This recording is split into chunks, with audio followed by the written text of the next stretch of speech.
अस्सलाम वालेकुम नाजरीन, मैं हूं मदरा साबरी। आप देख रहे हैं सिटी वन न्यूज़। खबर शामिल करते हैं जंग की तहसील 18 हज़ारी के इलाके कोट शाकिर से।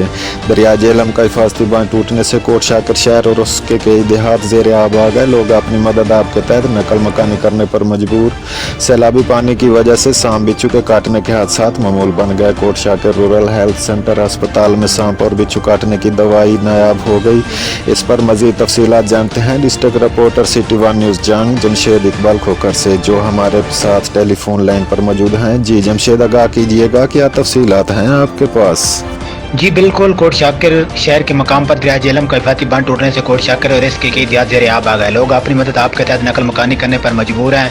सैलाबी पानी की वजह से आयर और सांप और बिच्छू के काटने के हादसात में दिन ब दिन इजाफा होता जा रहा है। आवाम को शदीद मुश्किलात का सामना करना पड़ रहा है। कोट शाकिर शहर में अभी तक रेस्क्यू 1122 की टीमें इमदाद के लिए नहीं पहुंची। दूसरी तरफ रूरल हेल्थ सेंटर अस्पताल कोट शाकिर शहर में सांप और बिच्छू के काटने की दवाई नायाब हो गई है।